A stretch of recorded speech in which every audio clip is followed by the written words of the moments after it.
banyak hal yang belum dilakukan oleh banyak ulama yang telah dilakukan oleh Maulana Syekh. Banyak.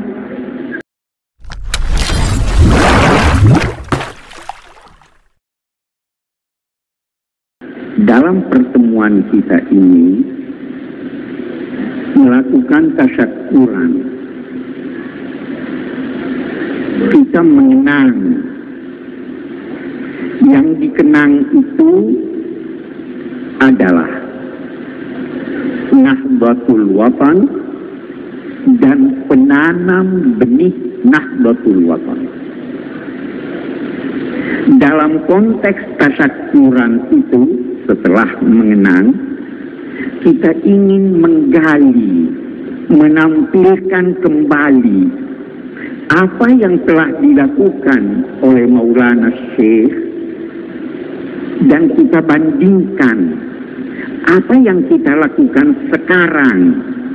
Apakah sejalan dengan cita-cita yang lama itu atau kita telah menyimpang? Apakah kita sejalan tetapi masih mandek atau kita meningkat? Karena tasyakuran itu menampakkan, syukur itu menampakkan. Alhamdulillah, sebahagian dari apa yang ditanamkan oleh Maulana Syekh nampak pada hari ini. Itu tadi yang dikatakan oleh Pak Edi. Disiplin, semangat, persatuan, kesatuan, itu sebenarnya ajaran dan wasiat dari Maulana Syekh yang kita tampilkan dalam pertemuan ini. Itu juga sebabnya agama memerintahkan kita untuk merenung, untuk mengingat dalam konteks mengikuti apa yang baik dan menghindari apa yang buruk. Itu gunanya.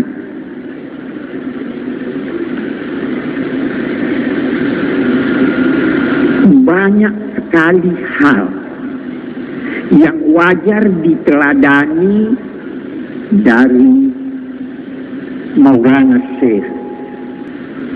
Banyak hal yang belum dilakukan oleh banyak ulama yang telah dilakukan oleh Maulana Syekh. Banyak. Saya akan beri contoh. Berapa banyak ulama kita yang pandai menulis buku. Tidak kurang dari 20 buku dikarang oleh Maulana Syekh. Kita itu, sebahagian besar kita, budayanya budaya ngomong. Maulana Syekh menulis. Berapa banyak di antara ulama kita yang mengarang nasyid? Maulana Syekh melakukan. Berapa banyak di antara ulama kita yang pergi berkunjung ke daerah seperti halnya Maulana Syekh dalam usia tua pergi ke pelosok. Kalau tidak ada kendaraan karena beliau tua, diusung untuk bertemu dengan umat. Berapa banyak yang seperti ini? Sedikit. Kalau enggan berkata tidak ada. Ada hal yang penting. Mari kita lihat. Ada darah perjuangan yang mengalir pada darah Maulana Syekh. Ayah beliau pernah berjuang melawan Belanda. Beliau setelah kembali dari Mekah mengajar di musola yang namanya Mushollal Mujahidin. Dan yang lebih penting lagi, pada masa beliau memang sudah ada gema kebangkitan Tetapi coba perhatikan nama-nama organisasi yang menggambarkan kebangkitan itu. Ada Nahdlatul Fikir, ada Nahdlatul Tujjar, kebangkitan para pemikir, kebangkitan para pedagang. Nahdlatul Ulama, kebangkitan para ulama. Kalau beliau apa yang dia pilih? Nahdlatul Watan, kebangkitan seluruh negeri, bukan hanya ulamanya, bukan hanya pemikirnya, bukan hanya ini. Itu pengajaran. Dan kalau kita berkata al-watan, maka itu mencakup seluruh warga negara. Memang dalam ajaran Al-Quran, negara disejajarkan dengan agama. Dan itu yang dipahami oleh kiai besar kita, tuan guru kita, Maulana Syekh. La yanhakumullah 'anil ladina lam yuqatilukum fid din aw yukhrijukum min diyarikum an tabarruhum aw tuqsitu ilaihim.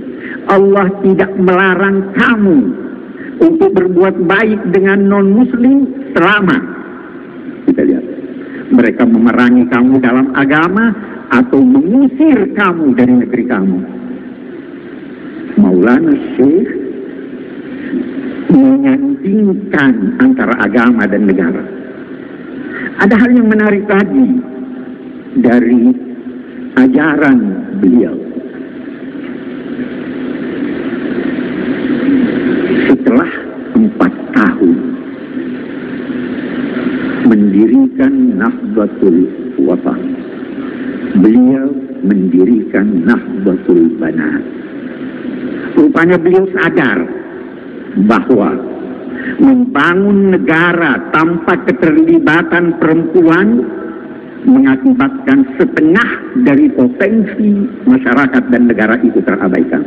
Jadi perlu dididik perempuan, perlu dibangkitkan perempuan agar lelaki dan perempuan berjalan seiring. Itu kalau orang tidak mempunyai pandangan jauh ke depan tidak akan terpikirkan itu. Sekian banyak tempat di dunia ini sampai sekarang masih membatasi keterlibatan perempuan dalam pendidikan. Tapi jauh sebelum Indonesia merdeka, Maulana Syekh sudah berpikir dan berusaha untuk itu. Ini manusia sangat istimewa. Bukan cuma itu, saya pelajari sedikit dari sejarah almarhum. Beliau sangat teliti di dalam memilih kata-kata, nama-nama, dan zikir. Karena itu kan banyak zikirnya yang disusun. Tapi itu sangat teliti. Saya ingin mengambil satu contoh. Coba lihat, beliau mempopulerkan Bismillah walhamdulillah.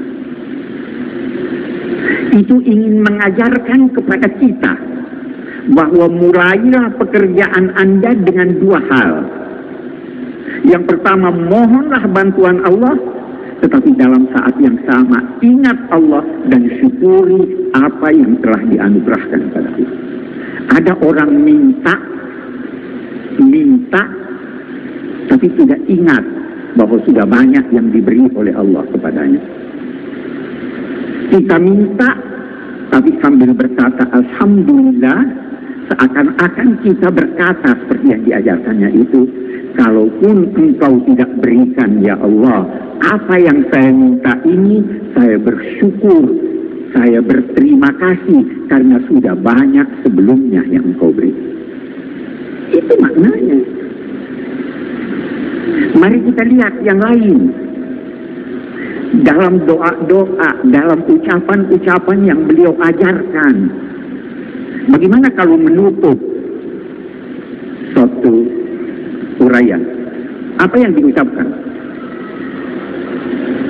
Wallahu muwaffiq wal hadi. Alhamdulillah. Bapak-bapak, ibu-ibu baca.